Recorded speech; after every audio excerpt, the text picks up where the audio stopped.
Welcome to Season 5 of Swiss Impact with Banerjee. I'm Sveta. And I am Ben. The topic of Season 5 is impactful investments. How can you make a difference with your capital? Our guests, who are managing impact investment funds, business owners, thought leaders, will empower you to invest with impact. In this season, we will showcase various impact investment funds who are contributing to SDGs, better known as Sustainable Development Goals as defined by the United Nations. There is no excuse. Shift your capital to create positive change in our world. Your children will be happier, you will feel fulfilled, and make money. We will broadcast every Friday afternoon at 5 p.m. Central European Time, here on Swiss Impact with Banerjee. You get more when you give back. So always invest with impact. Good morning, afternoon, and evening to everyone. We would like to dedicate today's show to a very old friend of mine and someone I really deeply respect. That is the former Prime Minister of Japan, His Excellency Shinzo Abe, who was assassinated yesterday, but he stood for his country and he was a hero in the eyes of many around the world. Yes, so with this, I'd like to welcome everyone who is watching us today, episode 5 of season 5, which is still dedicated to impactful investment opportunities. And today we are going to talk about on one of the favorite topics of Ben, climate change. And with our guests, we are going to provide you, our dear audience, the real news and action on climate change. So today indeed is a very, very exciting day because we are able to get someone who is a global voice on this topic. I'm sure that like many of our audience, we would love to hear what is the status of our climate today. I mean, the climate of the whole world. What can the countries and its citizens do to adapt and mitigate this present disaster? And I would also like to learn a bit more about how to communicate with climate skeptics. Right, and I can't wait to get the latest news on what can be done for climate change, if at all we still can do anything to mitigate it. If climate change is not your favorite topic, you can watch other programs related to sustainable development goals at many channels on smart TVs and social media like LinkedIn, Facebook, and YouTube, of course, by subscribing on our YouTube channel, youtube.com/Swiss Impact, or also listen on podcasts such as Spotify. And of course, if you watch our programs, share it with your friends and family who are interested to learn about what can they do, something meaningful for our planet and people living on it. And maybe they want to invest also as well. But let's keep the tradition, and I'd like to ask Ben to share, hopefully, a positive story. So today I will try to keep it short. On one side, we are hearing too many climate-related events happening all around the world. In Mumbai, the rain. In Australia, also the rain. In Italy, a severe drought. And it seems to be getting more and more frequent. On other side, we are hearing that even so-called green Europe, governments are increasing burning of coal and gas, especially due to now the war of Russia, which many experts believe will go on for some time. And even if the war finishes today, this problem will not be solved.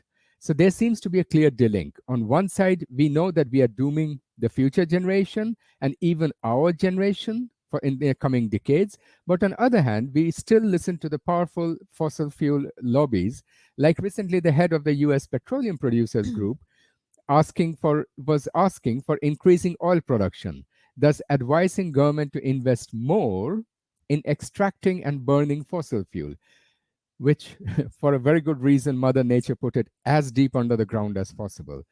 And the new mantra of the Republicans seem to have become is energy independence, meaning turn up oil production, instead of using this golden opportunity to invest and build renewable energy centers quickly. It was funny. I was speaking last weekend with a German neighbor of mine who mentioned that stopping burning of coal or buying Russian oil will severely disrupt German economy and there is no money for investing in renewables. Well, I just reminded him that our economy recently lost 7% of its GDP due to the COVID pandemics, and I still haven't heard of utter chaos in the German society.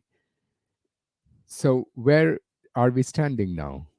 I actually like to add some news to your story from the European Parliament, who on Wednesday this week they approved gas and nuclear power plants as climate friendly, throwing out an attempt to block the law that has exposed deep rifts between countries over how to fight climate change. So basically, the new rules will add gas and nuclear power plants to the EU taxonomy rulebook from 2023, enabling investors to label and market investments in gas and nuclear as green. So, what the Danish Chief Investment Officer Anders Schelde said, he's a Danish pension fund chief investment officer, that this is a poor signal to the rest of the world that may undermine the EU's leadership position on climate action. Ben, when do you want to I, comment on that? I completely agree to what Anders says from Danish Pension Fund. It will undermine, and that was exactly my point earlier, that there seems to be a serious delink between reality and the policies that at this moment the governments are making with a very, very short-term thought process. Yeah, and with that, I'd like to welcome our guest of today, Professor Dr. Petteri Taalas, who is the Secretary General of the World Meteorological Organization, WMO. And I'd like to welcome him in our studio now. Thank you. Thanks for the invitation. It's a pleasure to address you.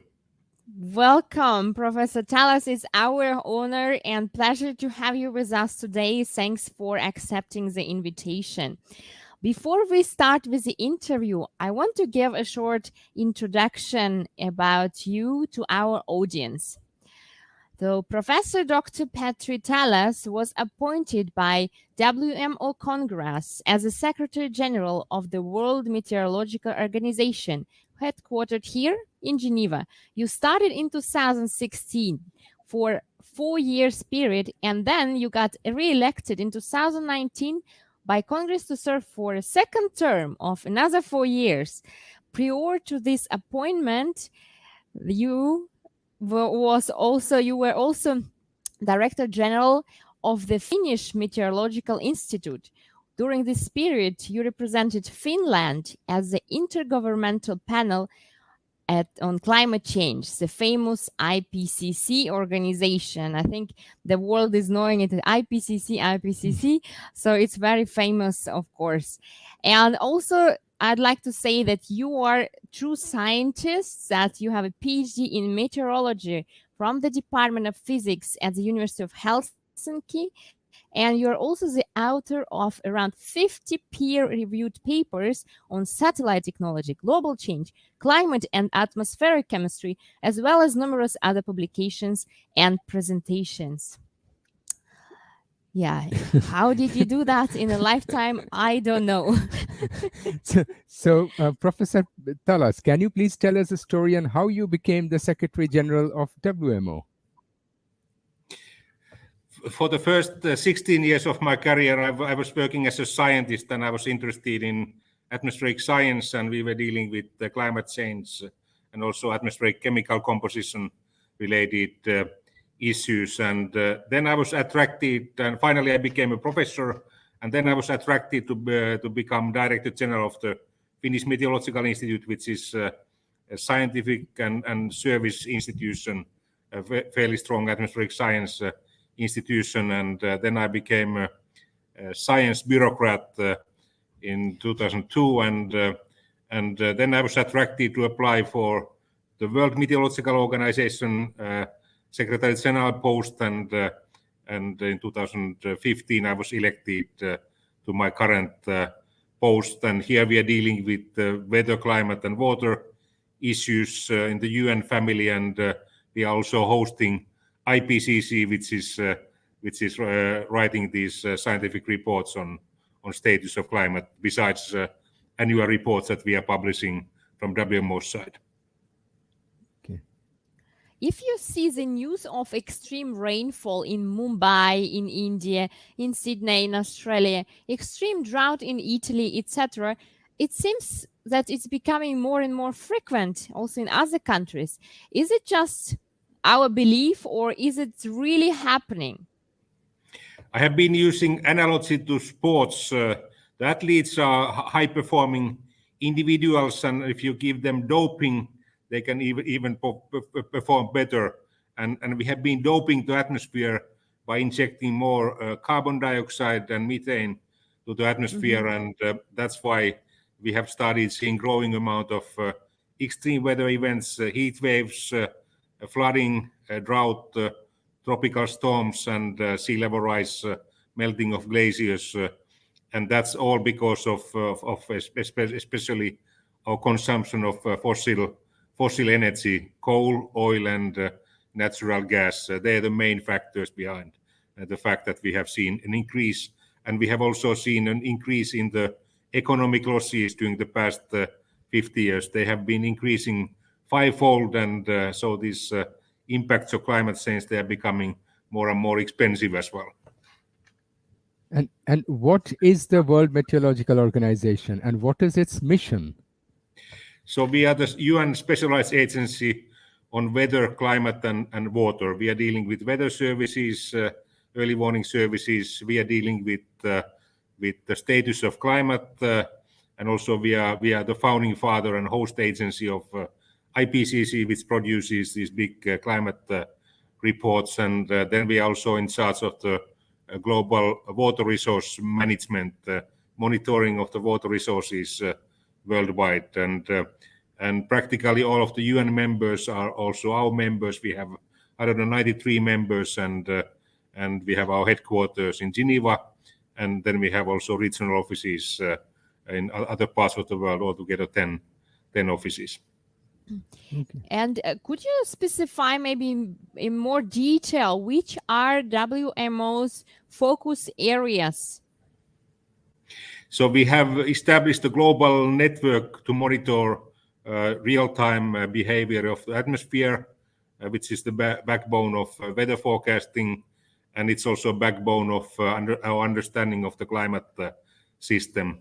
Then we are running 13 global producing centers, which are running forecasting models, and then we are also hosting World Climate Research Program, which is in charge of climate modeling. At the most recent IPCC report, we got the 63 centers which were making estimates of the future climate, and then we also have monitoring systems for the water resources, and then we are also publishing reports on status of climate, status of disasters, and what's happening to the water resources worldwide. I want to warn our audience that today is going to be quite technical and deep dive into climate change issues. We are going to talk about the latest climate report of WMO, the early warning system, and the systematic observation financing facility. What is that? We are going to discuss now. To start with, could you tell us what is the climate report of WMO to bring everyone on the same page? And could you tell us a few points from the latest one? I think this is very important. So what are the main points from the latest report? So besides this big IPCC report, we provide also annual status of climate reports. And in our most recent report, which was published a few weeks ago, we described that climate change still continues. We have again broken records in the concentrations of main greenhouse gases, carbon dioxide, methane, and nitrous oxide, and that's happening despite of these COVID lockdowns. So this 1 year's anomaly in emissions didn't change the big picture. Then we have seen a boost in sea level rise. We have doubled the sea level rise during the past 20 years. It used to be about 2 millimeters per year, but recently we have seen more than 4 millimeters per year sea level rise numbers. We have stored record amount of heat to ocean. Actually, more than 90% of the heat that we have produced to the planet is stored in ocean. And we have also seen a record in ocean acidification. Ocean serves as a sink of carbon dioxide, and by injecting more carbon dioxide to the seawater, we are changing the chemical composition, and we have a record acidity in the ocean, which is a long-term threat to the ecosystems. And also the melting of glaciers has been boosting, and that's bad news for the availability of freshwater resources in main rivers worldwide, and the melting of Greenland and Antarctic glaciers, they are having impact on sea level rise, and this is supposed to continue for the coming centuries anyhow, because we already have such a high concentration of carbon dioxide. And locally we have seen several records. In Europe we broke all-time high last year, 48.8 degrees in Italy. In Canada they had 49.6 degrees in Western Canada, and we also saw severe heat wave, forest fires, and also drought in some parts of the world, like in African countries, and then we saw severe flooding problems in China and India. And in all of those cases, we got also casualties, unfortunately. Yeah, I just wanted to ask. To me, it seems I'm a layman, that the impact seems to be going all around the world at the same time. Like you mentioned, a glacier collapse. So recently there was a glacier break in Pakistan, which is in the southern hemisphere, and we also had a glacier break in Italy. All happened within the same week. It's nearly, it sounds like a coincidence, or is it really happening globally? All of the mountain glaciers worldwide, they are melting, and also the biggest glaciers worldwide, Greenland and Antarctic glacier, they are melting, and they are having impact on freshwater resources, availability of freshwater for agriculture, human beings, industry, and these big glaciers, Greenland and Antarctica, they are the major drivers behind the sea level rise that we have seen also boosting. Okay. And I wanted to ask you that since I was a kid, there was something I learned from childhood, is that we are consuming far more than Earth can rejuvenate, and also causing irreparable damage and harm to it.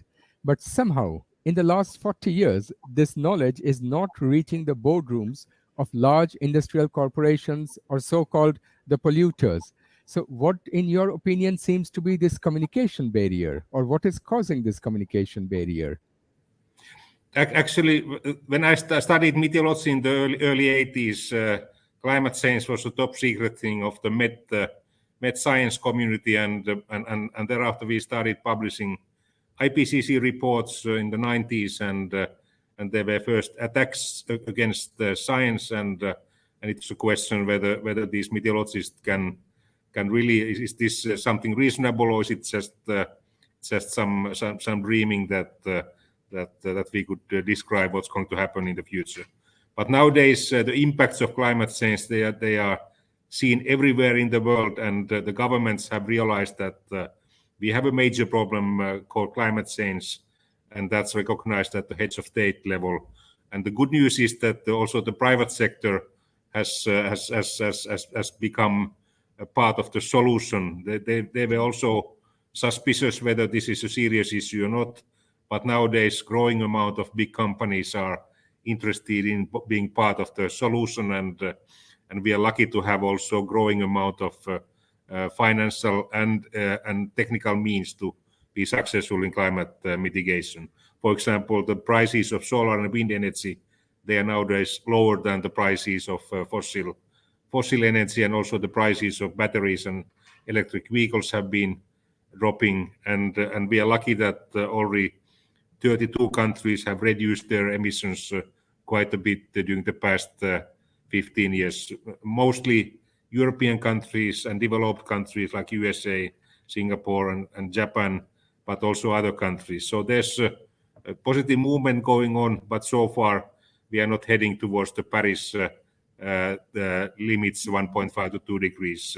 So there's more work needed to be successful in climate mitigation.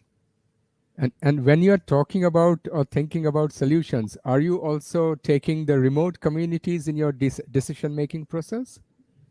So we have, of course, these impacts are felt worldwide. That's what the IPCC reports recently were describing, that there's not a place on the planet which hasn't been affected by climate change, and also these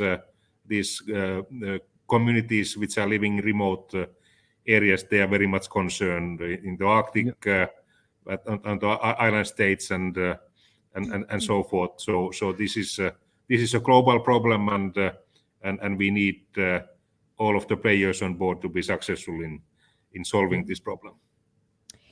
To bring the clarity to everyone who is listening today to us, can you in few sentences say what is the current state of the world's climate? How good it is, how bad it is? So just a summary. Where do we stand today? So as I said, we have already seen a positive movement. There's more political will to solve this problem, and we have also growing amount of technological means, and these technological means are now cheaper than they used to be 20 years ago, and every year we get new innovations how to be more successful in climate mitigation, and many big companies have taken this challenge seriously, and that's positive development what I have seen happening at the Glasgow COP26 meeting, which took place last November. The richest countries, so-called G7 countries, and European Union made pledges that which would keep us on 1.5 degrees track, but unfortunately the big emitters from Asia, for example, China, India, Russia, Brazil, and South Africa, they were not able to make such pledges yet. But we have started moving in the right direction. In the past, the worst scenario was 5 degrees warming by the end of this century.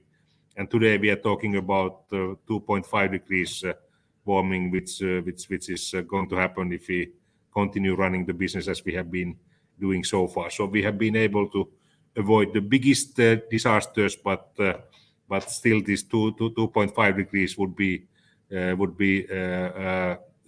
bad for the welfare of mankind, especially in the less developed part of the world, and we would see growing amount of weather-related disasters, and of course the sea level rise and melting of glaciers, as I already described. Professor Taalas, we are very action-oriented.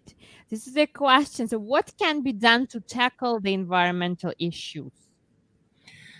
So we have to reduce the consumption of fossil energy. That's number one. So we have to get rid of coal-fired energy.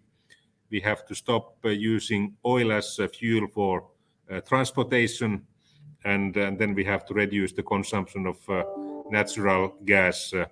And then we also have to stop deforestation, which has been taking place, especially in Latin America, Africa, and southern parts of Asia. That has also negatively contributed to the problem. And as part of that challenge, we should also start favoring more vegetarian diet, because we use at the moment 70% of the farmland for feeding cattle, and that's not very smart way of using those resources. And at the same time, we are having hunger problem, and the population growth means that we have to be more economic in consumption of those resources.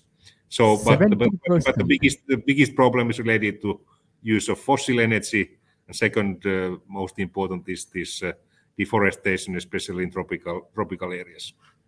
Mm-hmm. Wow. Professor Taalas, are you vegetarian as well? I ask everyone who is coming.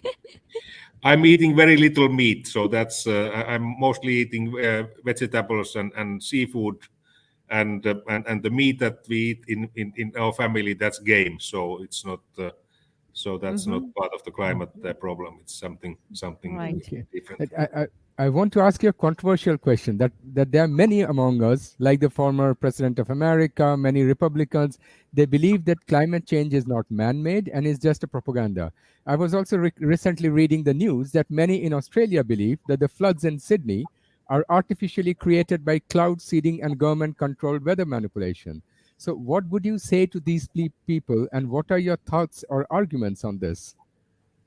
So in our field, we are either measuring the things, or we are calculating the things based on laws of physics. So for us, climate change is not a matter of belief; it's a matter of measurements, or it's a matter of calculation of the behavior of climate based on laws of physics. And this science is very solid, and what we were able to predict in the 80s, that has happened. So we have also been able to demonstrate that the model predictions that we made already several decades ago, they have been happening as we were able to estimate. So and the impacts of climate change, they are nowadays visible everywhere in the world. You shouldn't explain all of the climatic variations with weather variations with climate change, but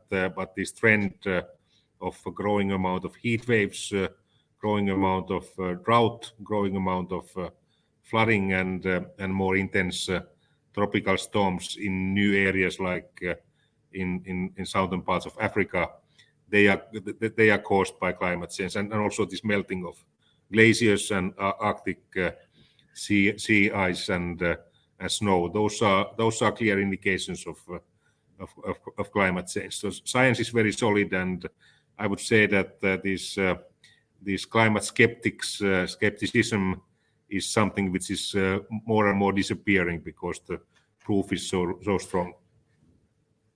But what do you think about the propaganda? I mean, what would you say to people who still don't believe in climate change and think it's not man-made, or and then believe in some other theories?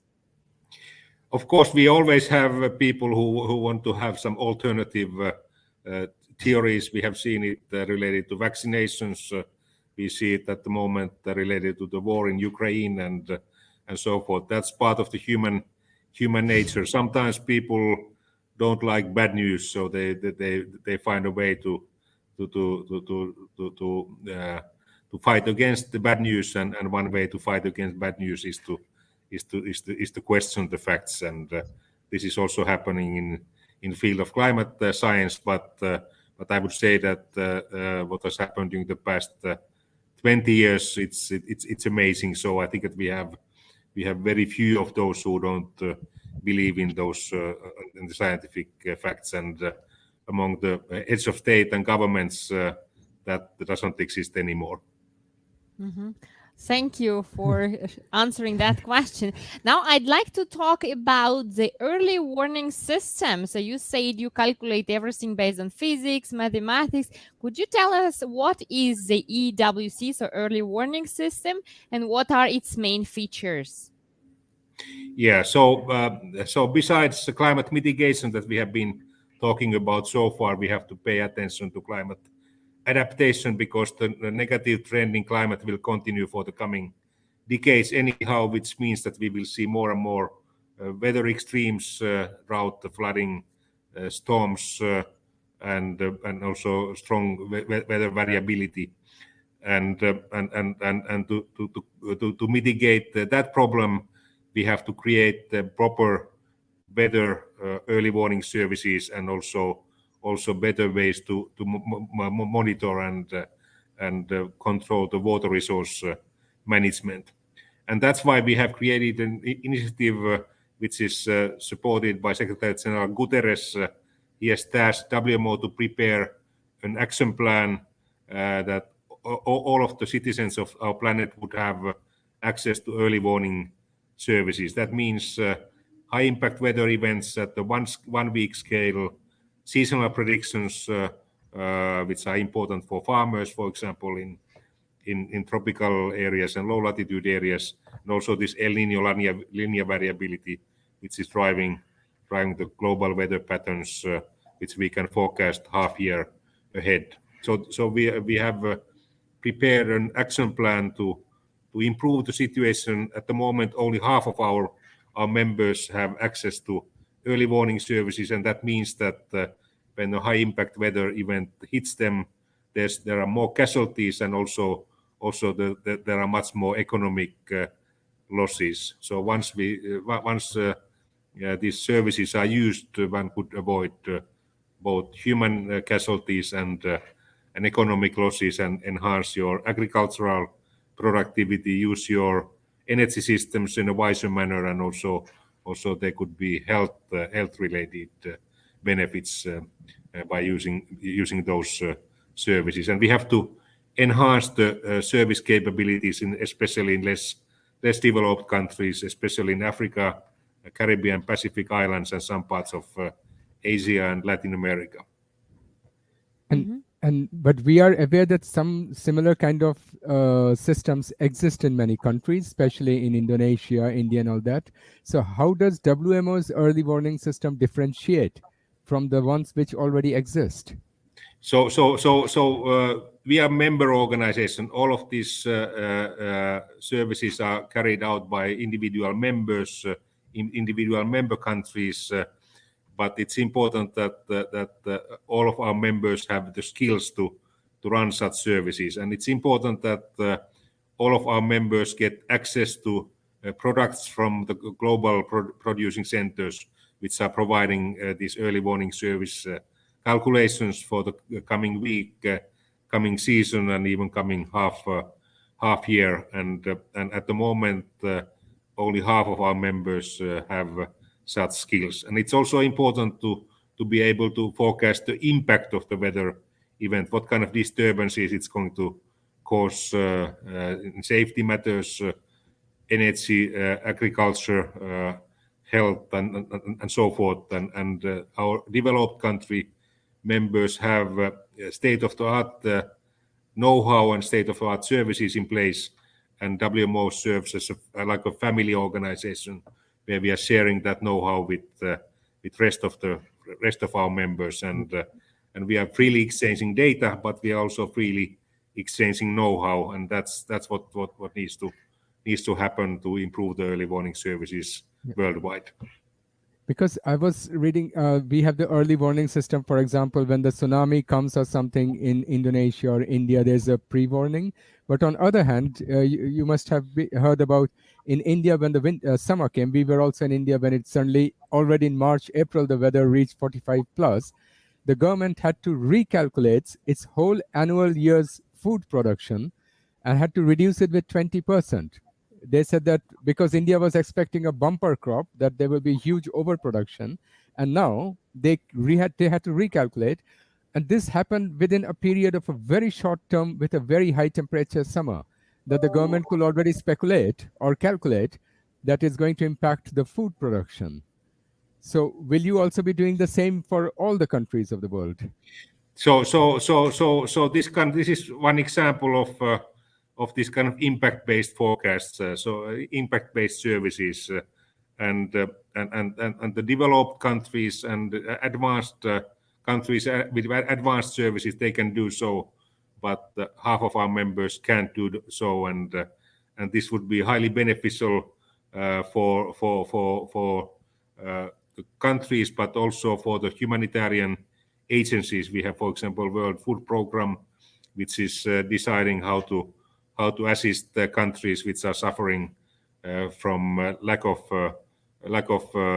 food, and we can also give advice for such players so that they can target their resources more wisely and be prepared often several months ahead that there's going to be famine problem in some parts of the world. For example, at the moment, East African countries, Somalia, Ethiopia, Eritrea, and Kenya are suffering because of drought, and we have been able to warn these humanitarian agencies ahead that it's coming, and by doing so we could mitigate the famine problem.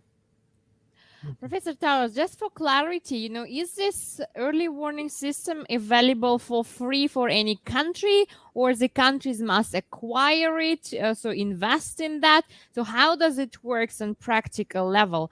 And if so, if they need to invest, what would be the return on investment of such warning system?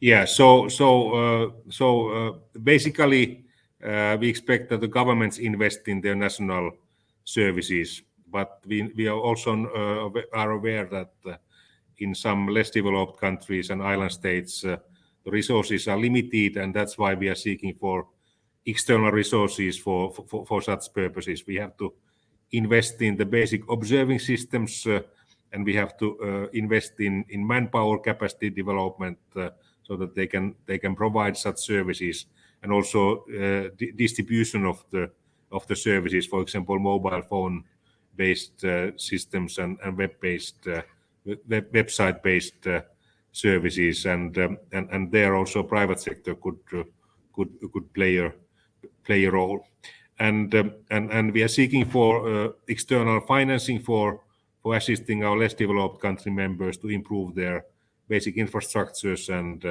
and their skills, and we are also collaborating with development agencies like World Bank, UNDP, Green Climate Fund, but we are also welcoming very much private sector investments in that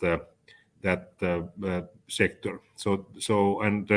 And this money is wisely invested. It has been demonstrated that if you invest $1 or €1 to meteorological services, you will get $20 or €20 Back.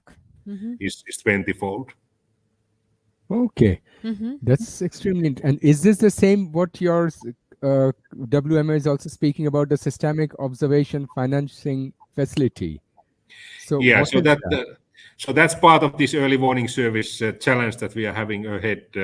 We have major gaps in the basic observing systems in large parts of Africa, in Caribbean and Pacific island states, and some parts of Latin America, and that means that these forecast modeling that we are carrying out, the results are poor. So we say that if you put junk in your forecasting models, you get junk out. So the accuracy of the early warning services is poor if we don't have the basic data, and this is having a negative impact on the accuracy of early warning services worldwide. In a couple of days, the gaps in Caribbean, they're affecting Europe.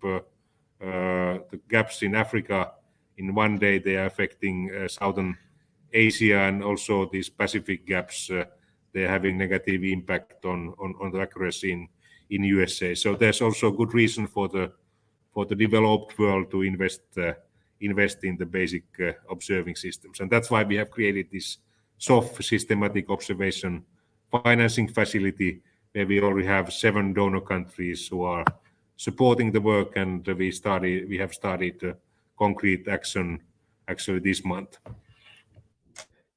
And when you're speaking about investment from the private sector, so the private sectors will come and invest, but is WMO also putting the infrastructure in place which will see to it that these private investors get their return on investment, or it is completely dependent on the country where they're investing?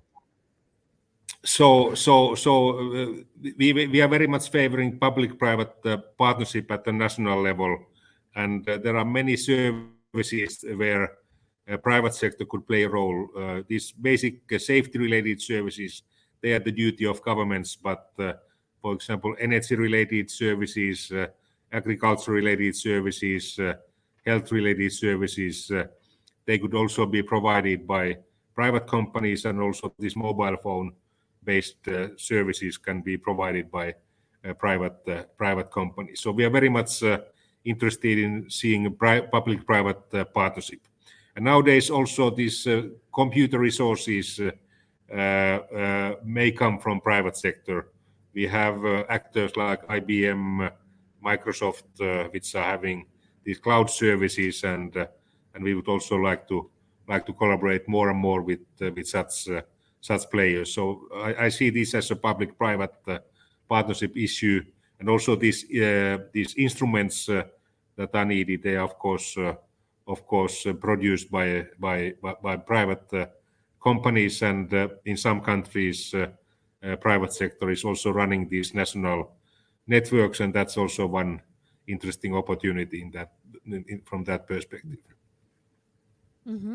And who was the stakeholder who contributed to the development of Systemic Observation Financing Facility, SOFF? So that's an initiative of WMO, and we have two partners from United Nations on board. We have United Nations Environment Program, and we have also United Nations Development UNDP Development Agency on board, and we are collaborating with those players, and we have already 7 donor countries which have begun financing that, and altogether we would need $1.5 billion for the whole early warning service package, including the water sector. But for the observing infrastructure, we would need 400 million for the coming 5 years, and then 50 million a year to maintain the networks for the coming 10 years. Okay. And is SOFF currently looking for funding, partners, investors? So we are very much interested in having further discussions with also private sector actors who could invest in this field, and my understanding is that there's growing interest in the private sector to invest in climate friendly solutions, and this is one great opportunity from my perspective. Okay. And who would be your ideal partner? So who as partner would you prioritize? Is it governments or big corporations, or who do you see as a partner which would fit to your mission and who could help you in this? Actually both. We already have several governments who have been supporting this kind of work, but we are just exploring possibilities to get private sector more and more on board. And do you prefer developing countries or developed countries? Does it make any difference, or you are looking for both stakeholders in different segments? So of course the developed countries have more resources to invest in, and but also the national governments have to play their role, and they are usually financing their national meteorological and hydrological services, but there's typically a need for additional financing from external sources from the developed countries, and also from the private sector. And this SOFF, its first implementation started very recently. So do you know how long this will last and what are the expected outcomes? So we have prepared a 5-year program to improve the basic observing systems in Africa, in the so-called least developed countries in Africa, and also in so-called SIDS countries, which are small island developing states, and we have a bit more than 70 countries which are our target countries, and our aim is that in 5 years we would be able to improve the basic observing systems, that we would be compliant with the international standards, and that would massively enhance the quality of the accuracy of early warning services in those areas, but also worldwide. Also the developed world would benefit from that investment. And thereafter our aim is to invest $50 million a year for the maintenance of the network, to make sure that there's sustainability as well. And what is this Climate Risk and Early Warning System initiative, which you call the CRUISE? That was also one of the programs that was originally initiated by government of France when the Paris Agreement was signed in 2015. And there we have been doing already capacity development of manpower skills at the less developed countries. We have been assisting 50 countries in improvement of their know-how and how to run these modern services, and that needs to be scaled up as part of the big major early warning service work, and we have to teach the less developed countries how to use the products from these global centers to create local services, and for example mobile phone based services for local farmers and various players in their countries. Okay. And what is WMO's impact in numbers, like in countries, beneficiaries? So it has been demonstrated that the money that we invest in our field, you get the money back 20-fold. So we have by running our business, we can avoid the negative impacts of climate change, because we have started seeing growing amount of disasters, and we could mitigate those losses, and of course there would be also benefits. For example, once we invest more in renewable energy, solar, wind, and hydro energy, you have to have related services to optimize the energy production, and the services that we are providing, that they can be used for such purposes. And also, if one would use more the agricultural services, we could enhance the agricultural yield, and we have some examples from African countries where they have been able to enhance the yield 30 to 40% once they have started using our services. And then we have also health related services, air quality related services, and so forth, and of course these public safety services to mitigate damage and human losses. They are important. Mm-hmm. And Professor Taalas, I wanted to know about Sustainable Development Goals a bit in more detail. So how or which of the SDGs you are addressing, and how is WMO leaving that SDG framework? Do you use it, or because UN has created that, but we are really curious to know how is it happening from inside? Yeah. So first, one could say that we are lagging behind in the implementation of the Sustainable Development Goals, and there's a growing impact of negative impact coming from climate change. We have estimated that about 10 out of the 17 Sustainable Development Goals, they are affected by climate change. It has an impact on water issues. It has impact on agriculture. It has impact on energy. It has impact on many sectors and human well-being worldwide, and we have to battle against the negative impact of climate change. That's for sure delaying implementation of sustainable development goals. At the moment, one of the concerns is that this war in Ukraine is having lots of attention, and that's partly happening at the expense of sustainable development goals, and many developed countries are financing now activities in Ukraine instead of financing activities in less developed countries, and that has been a slight has been causing some friction also in the UN family. That, for example, the African countries, they are not very happy with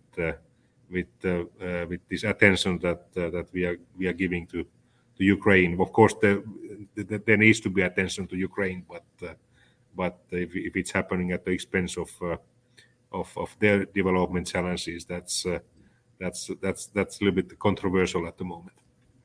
Absolutely. I think the whole world is losing if any war happens on our planet, right? Nobody's gaining because the whole attention goes away from sustainable development goals, for example, the capital, attention, everything goes away instead of uniting us and putting it to resolve the issues and not creating even more issues that already out there. Yeah, exactly. What would be your plans for the following 5 years? Where do you see WMO and other systems that we discussed today? So we have three major initiatives for the coming years. One is this early warning services for all. As I said, only half of the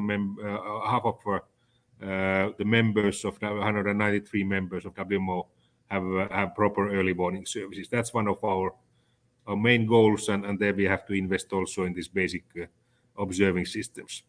Then we have created a new initiative how to better monitor the behavior of main greenhouse gases, carbon dioxide, methane, and nitrous oxide. We have a ground-based network which WMO is running, and then we have satellite measurements from Japan, China, and India, and USA so far, and soon a couple of more European satellites, and then we have modeling means to simulate the behavior of those gases, how they are emitted and how they are converted and how they are taken by forests and farmlands and also ocean. And our aim is to create the real-time monitoring system of the budgets of those three gases, which would be a very powerful way to follow the implementation of Paris Agreement, and we have some unknowns in the greenhouse gas question. For example, we don't know too well how the forests are acting, and we don't know too well which are the sources of methane. We know that it's coming from agriculture, from rice paddies and from cattle, but the exact things are not too well understood. And this is one of our initiatives to create the global real-time monitoring system for carbon dioxide, methane, and nitrous oxide. And then we have learned that there would be a need to create better climate models to describe, for example, what's going to happen to the water resources in the longer run. At the moment, the resolution of these climate models is about 30 kilometers, whereas the physical scale of clouds is something like one kilometer, and there are now there's now theoretical possibility to create bigger supercomputers that we could go to this higher resolution of climate modeling.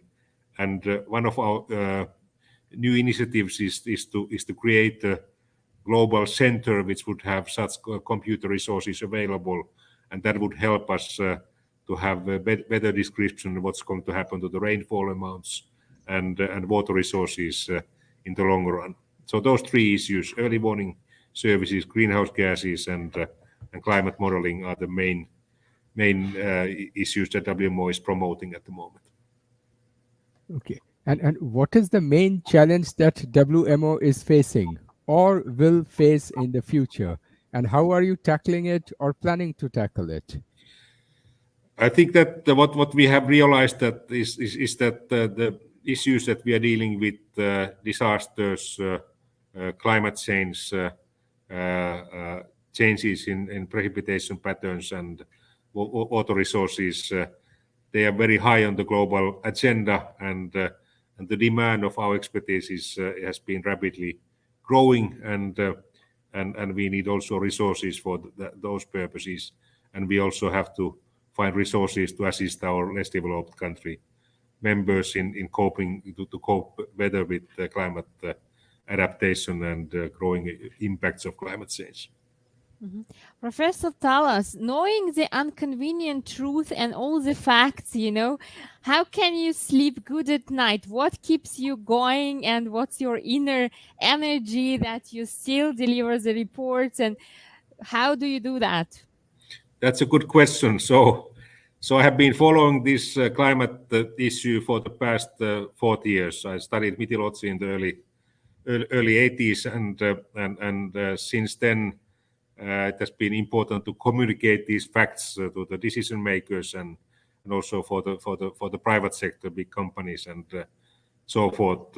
I'm optimistic that we have started moving in the right direction thanks to the information that we have provided through the IPCC reports, to WMO reports, and perhaps also my personal small bit. So this, I'm confident that the mankind understands the nature of this problem, and we have seen a growing amount of interest to solve this problem. So I'm happy to continue communicating this, and that's what my organization and IPCC is also doing, and I'm confident that this makes sense, and we can avoid the biggest damage to the mankind and to our planet. How can our audience support you in your mission? So of course it's important that everybody does their bit. So we have to have decision made at the government level, and in Europe, for example, at the European Union level, and also at the single company level. But we as consumers, we have also role to play, how we act in democratic countries while choosing our members of parliament and so forth. But also what kind of means of transportation we are using. For example, here in Geneva, I'm using electric bike most of the days while commuting 15 kilometers to my office, and also this overall consumption is an issue. Many of the goods that we are buying, they are produced with coal-fired energy, and this kind of consumption is also an issue. And then we can, in some parts of the world, we can also decide how we heat or cool our houses. For example, in my case, we have installed heat pump solutions to both to our houses in Geneva region and also in Finland, and we can save lots of energy. And finally, this diet. So if we would eat a little bit less meat, we could reduce this deforestation and reduce some methane emissions as well. Yeah. And can you please share any call to action message for our global audience? What should they do? So please listen to the facts of science and start acting, and also what we do has an impact, and I have been following the behavior of my own children, and I have been learning from them how to become more climate friendly, and this gives you also a good sense. So I think it's also mentally nice to be part of the solution. Okay. Thank you so much. It's a very good message. And it was such a pleasure having you with us today. The time is just flying so quick. So we need to round up, and we would like to thank you with membership of Chamomile Impact Community and the Impact Leader Certificate, which you will receive. So just register on chamomile.ch and we will upgrade it all. Thank you for joining us today. It was a huge pleasure. I send you a lot of positive energy to continue what you are doing in this world. Yeah, thank you very, Thanks very a lot. much. It was a great pleasure. Yeah. Thank you. Ben. Bye-bye. Bye-bye. Bye-bye. So, dear viewers, with this, we finish episode 5 of season 5. And please remember to subscribe on our YouTube channels, youtube.com/SwissImpact. And then you will always know what's going on climate change or other news in the world and impact. And more importantly, how you can get engaged, how you can invest, and what can you do for our beautiful blue planet. So looking forward to seeing you all next week, Friday, with two amazing guests, again coming from the same country as Professor Taalas, that is Finland. And they are going to talk about how to combine climate data with financial data. And we invite all impactful businesses to come to our TV show. You can always apply, check it out, and get in contact with us. As for now, you get more when you give back. So always invest with impact. Hi, we hope you enjoyed this episode of TV show Swiss Impact with Banerjee. Make sure you check out the next one, and also find us on Facebook, LinkedIn, Spotify, podcasts, and any of your favorite social media places. And please subscribe to our channel so you know when we release new episodes. And also leave us some feedback to help us grow this awesome impact community and join it. We look forward to sharing the next episodes with you, and until then, you get more when you give back. So always invest with impact.